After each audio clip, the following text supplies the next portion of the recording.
quality of taqwa comes. It's a consciousness of God. So He's at the forefront of our mind whenever we are thinking of anything or planning to do anything or actually doing anything.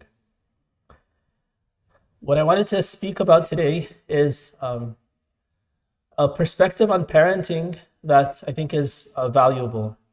I was asked recently to give a seminar on parenting in Dearborn, and I've gone for a couple of those seminars. And one of the things I thought was useful is to examine how we sometimes think about the way we raise our kids. Sometimes we look at the immediate, we look at the kind of direct effects and the kind of short-term presentation of what our parenting is doing, and we'll see that it's successful or not successful.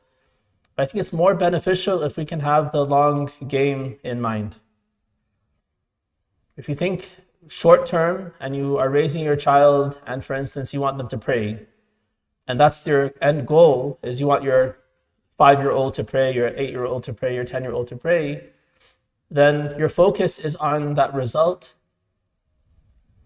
And sometimes the ends justify the means. In our minds, we might think that, I want to get him to pray, so any means necessary, they're 8 years old or 11 years old, I think that I've done a good job because I got them to pray. But what we should really have in mind is, what's the long game? Think a generation ahead.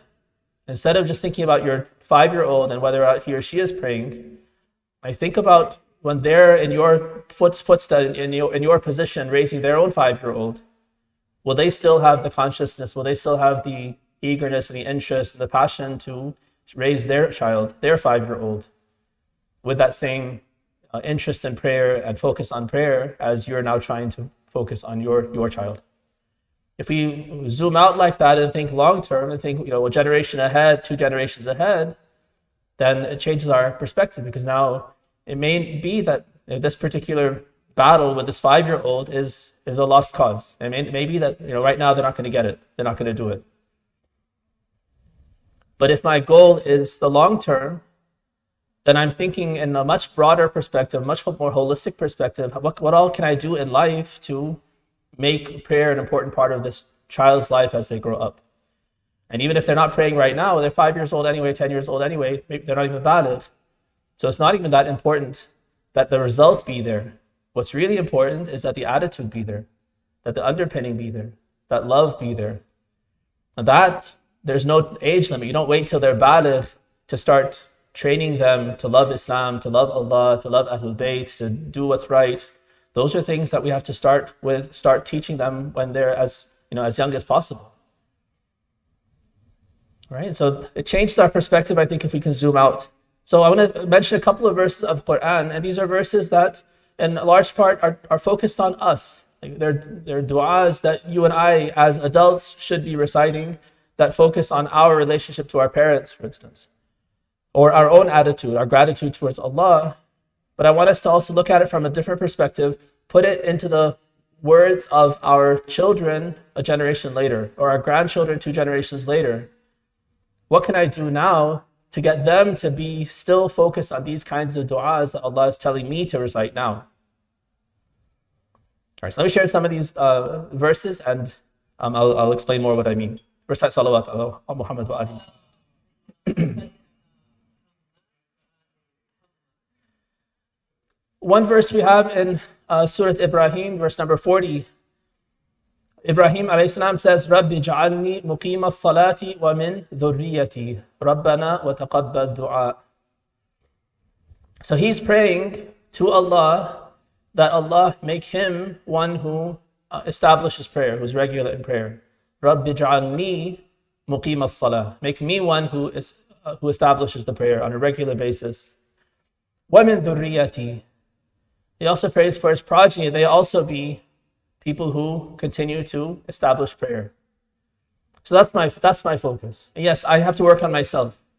And sometimes we make the mistake, we think, I'm a lost cause, let me just focus on my kids. And that's a bad attitude as well. Oftentimes, your parents will not take a class, but they're very quick to get their kids into a class. Parents won't buy a book for themselves to advance their own Islamic knowledge, but if there's a children's book that is supposed to, be good for the kids, they'll buy all the books possible. But then also I need to focus on min dhurriyati. Now, what can I do in my life to make it so that not only my children, but my grandchildren, and all the way down until the end of time, that I have generations and generations of people who are establishing prayer, who are passionate about prayer and focused and regular and all of that. And hopefully even better than me. So that's a whole different ballgame, right? Okay. There's one thing that happens sometimes. We know that there's this idea of riya that we're always scared of. Those of us who are trying to focus on trying to get closer to Allah, we're also worried that what if I do something for the wrong reason? And so sometimes what we'll do is we'll privatize all of our Islamic actions, our ibadah.